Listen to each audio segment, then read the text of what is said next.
sino también con una hermana soltera que quedaba, que luego se casó. En fin, había ahí una especie de clan organizado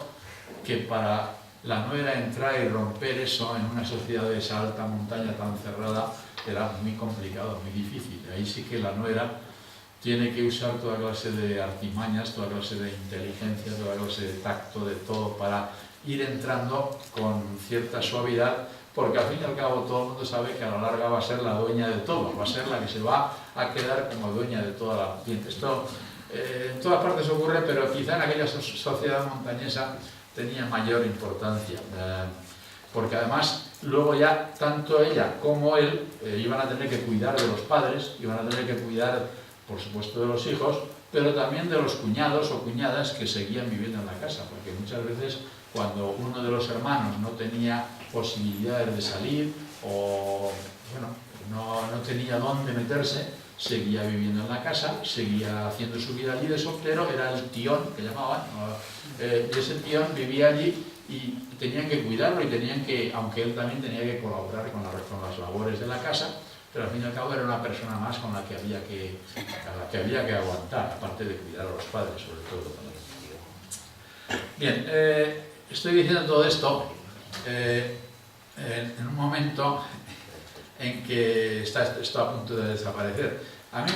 me da la impresión siempre lo que he pensado en esto del heredero único, no siempre el heredero único ha quedado mejor que los que se han ido en esta sociedad pobre y difícil. Yo creo que en el caso propio mío,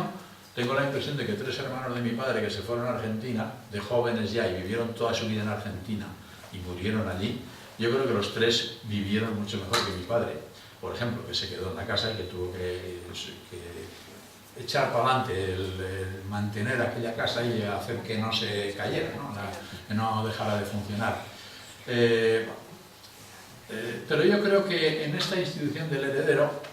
ha tenido mucha más importancia el mantenimiento de ese clan, de esa institución familiar, de esa tribu, de esa casa donde han nacido todos y que ha estado sometida a la autoridad de unos padres bajo el mismo techo. El mantenimiento de esa institución para continuidad de lo que es la sociedad montañesa ha tenido mucha más influencia que la suerte que puedan haber tenido los que han tenido que salir de la casa. Es decir, es una institución enormemente pragmática, práctica para el mantenimiento de la institución. No es muy justa en el sentido de justicia distributiva referida a los hermanos que tienen que salir del clan familiar y buscarse la vida. Es decir, que en ese sentido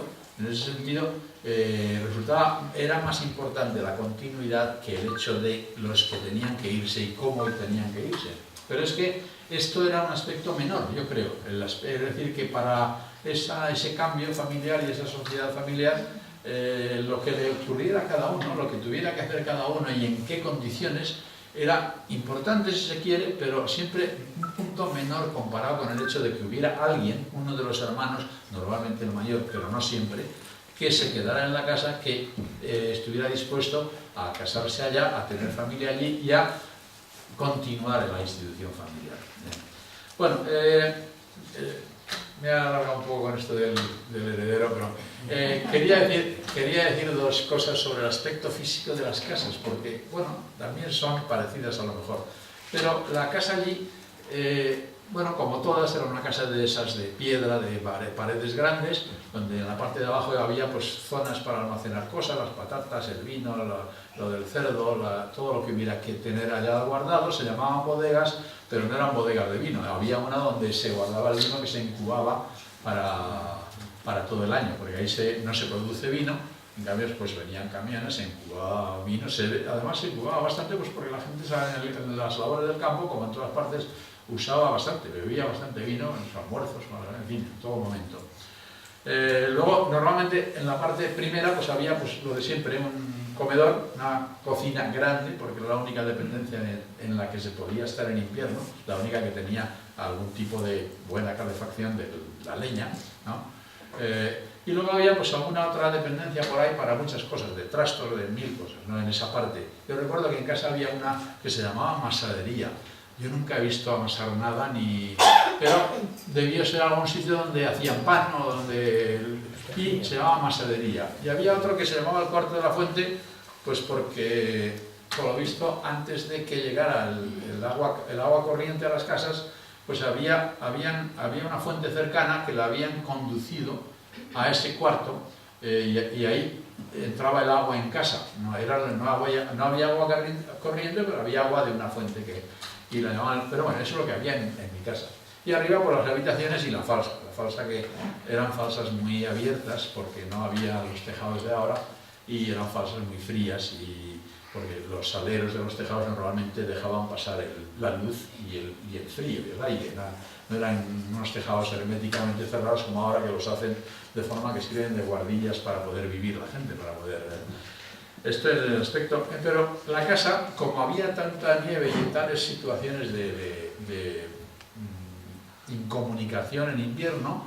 era muy conveniente que tuviera algún leñero dentro de la casa o comunicado con la casa, porque claro, la leña era algo absolutamente fundamental para poder pasar el invierno. Había que estar continuamente teniendo la leña ahí a mano para irla metiendo en la cocina, en la cocinilla, en el hogar, en lo que se tuviera, que es lo que daba la calefacción, la única calefacción, la única agua caliente y el único medio de cocinar en las casas. Entonces ya había una dependencia para la leña. Pero luego, como había que guardar unos machos o mulos y unas vacas que eran fundamentales, porque el mulo en aquella sociedad de montaña era la posesión más cara y más valiosa que tenía la casa, era como el tractor cuando empezó a llegar a las casas de agricultura, que comprar un tractor supongo que era también lo más valioso y lo más difícil de pagar, ¿no? Entonces los mulos eran fundamentales en ese sentido y las vacas lo eran porque era un recurso para tener leche continuamente en la familia. Pues entonces para poderlos alimentar todo el invierno, porque había que alimentarlos y cuidarlos decentemente para que estuvieran en buenas condiciones, era conveniente que la cuadra estuviera, si se podía, adosada a la casa con un paso también interior, si era posible, para que en las mañanas de invierno, de esas nevadas como ha pasado hace 2 días en nuestros pueblos, pues uno pueda decir, yo paso sin salir a la calle, paso directamente de la casa al hierbero, a la borda, allí la borda se llamaba al mismo hierbero, y les doy de comer y les doy de beber a los animales. Entonces era el leñero, la cuadra, y luego cuando había, como había casi en casi todas las casas, pues unos conejos, unas gallinas, los cerdos, que eran fundamentales, pues también había que tener, si se podía, muy cerca o pegado también las dependencias para ellos. Con lo cual la casa físicamente del Pirineo era una casa un poco de todo eso junto, ¿no? Una casa para vivir, una cuadra para los animales, un leñero para tener la leña ahí al lado y, si es posible, un gallinero y una folle que se llamaba allí siempre a la pociga, donde estaban los cerdos, ¿no?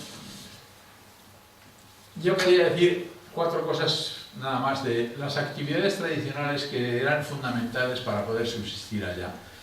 Fundamentalmente he hablado del ganado. El ganado, pues bueno, el ganado lanar era el más rentable, el que daba más dinero, pero ahí no se podía tener en invierno, había que practicar la transhumancia, con lo cual,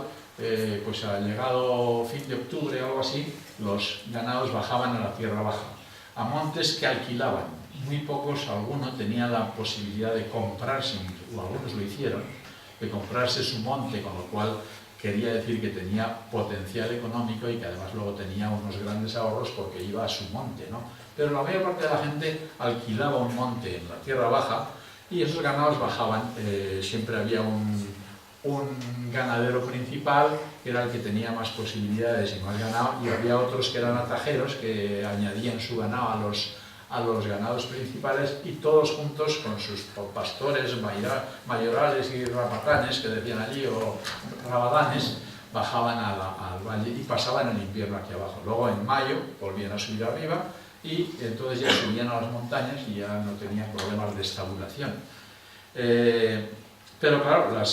lo que he dicho antes de las vacas y de los mulos, pues esos tenían que estar estabulados en la cuadra, la cuadra que normalmente tenía que estar pues al lado de la casa. Ya digo que era el principal recurso porque los ganaderos pues luego vendían la lana y vendían los corderos y también pues de vez en cuando se podían vender unos cuantos terneros de las vacas, lo cual daba pues un dinero absolutamente necesario para comprar las muchas cosas que había que comprar que no se podían obtener allí. Esa era una de las actividades fundamentales de allá. Pero como había esto que he dicho ya varias veces, de los machos, de las vacas, que había que guardar todo el invierno y que había que alimentar, pues una de las actividades también más importantes era la recolección de la hierba, del heno. Entonces, una gran parte del verano, porque allí el tiempo de trabajo es desde mayo hasta noviembre, más o menos, pues una gran parte de esa primera parte era recoger la hierba, ¿no? Se hacía ahí de una forma que supongo que se ha hecho en muchos sitios igual, se hacía con dalla, allí se llama dalla de la guadaña, se dallaban en los campos, con el dallador pues normalmente iba picaba su dalla con una forga y un martillo, como supongo que se ha hecho aquí, dallaba lo que se llamaban ahí un nai, y la palabra nai yo creo que no es frecuente en otros sitios, y es que es una palabra gascona, viene del otro lado porque hay mucha relación lingüística también entre el lado francés y el lado español. Entonces ahí formaba su nai, que sería su carrera de 1,5 metros más o menos, dejaba la hierba totalmente en una ringlera, en una fila, ¿no? Que luego pues normalmente se desnayaba por la tarde, a mitad de mañana, se le daba vuelta por la tarde, se le volvía a dar la vuelta al día siguiente, se hacía buen sol y buen calor y a la tarde siguiente se entraba.